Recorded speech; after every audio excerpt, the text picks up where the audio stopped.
Hi hello ನಮಸ್ಕಾರ friends, welcome to CET and NEET updates. ತುಂಬ ವಿದ್ಯಾರ್ಥಿಗಳಿಗೆ KCT ಮತ್ತು ನೀಟ್ ಅಪ್ಲಿಕೇಶನ್ ಬಗ್ಗೆ ಡೌಟ್ಸ್ ಇದೆ. ಆ ಒಂದು ಡೌಟ್ಸನ್ನು ಇವತ್ತು ಕ್ಲಿಯರ್ ಮಾಡಿದ್ದೀನಿ ಫ್ರೆಂಡ್ಸ್. ನೋಡಿ friends, NEET application 2024, KCT application 2024 ಇವೆರಡು ಬೇರೆ ಬೇರೆನಾ ಅಥವಾ ಒಂದೇನಾ ಅಂತ ಕೇಳ್ತಾ ಇದ್ರು.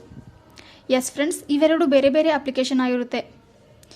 ಕೆಲವೊಬ್ಬರು KCT ಅಪ್ಲಿಕೇಶನ್ ಹಾಕಬೇಕಾದ್ರೆ ಅಲ್ಲಿ UG ನೀಟ್ ಅಂತ ಕೋರ್ಸ್ ಸೆಲೆಕ್ಷನ್ ಮಾಡಬೇಕಾದ್ರೆ ಅದರಲ್ಲಿ ಮೆಡಿಕಲ್, ಡೆಂಟಲ್, ಆಯುಷ್ ಅಂತ ಆಪ್ಷನ್ ಇತ್ತು. ಅದನ್ನು ಸೆಲೆಕ್ಟ್ ಮಾಡಿದ್ದೀನಿ ಅಂತ ಈಗ NTA ಕೇಳ್ತಿದ್ದಾರೆ ಅಪ್ಲಿಕೇಶನ್. ಆ ಒಂದು ಅಪ್ಲಿಕೇಶನ್ ಹಾಕಬೇಕಾ ಅಥವಾ ಬೇಡವಾ ಅಂತ ಕೇಳ್ತಿದ್ದಾರೆ.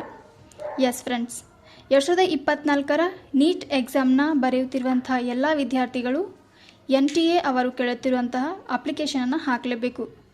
ನೀವು NTA ವೆಬ್ಸೈಟ್ ಮೂಲಕ ಅಪ್ಲಿಕೇಶನನ್ನು ಹಾಕಿದರೆ ಮಾತ್ರ ನೀಟ್ ಎಕ್ಸಾಮನ್ನು ಬರೆಯೋದಕ್ಕೆ ಆಗುತ್ತೆ.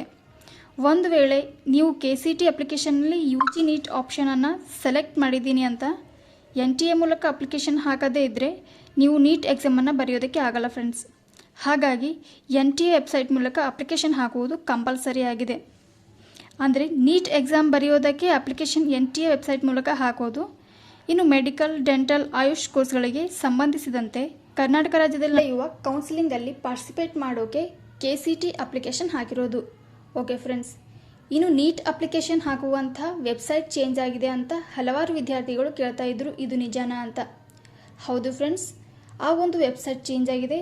ಹಾಗಾದರೆ ಈಗಿರುವಂಥ ವೆಬ್ಸೈಟ್ ನೋಡೋದಾದರೆ exams.nta.ac.in.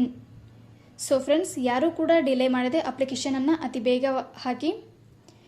KCT ಅಪ್ಲಿಕೇಶನ್ ಹಾಕುವಂಥ ಕೊನೆಯ ದಿನಾಂಕ 20 ಫೆಬ್ರವರಿ 2024 ಮತ್ತು ನೀಟ್ ಅಪ್ಲಿಕೇಶನ್ ಹಾಕುವುದಕ್ಕೆ ಕೊನೆಯ ದಿನಾಂಕ ಇರುವುದು 9 March 2024. Thank you for watching this video.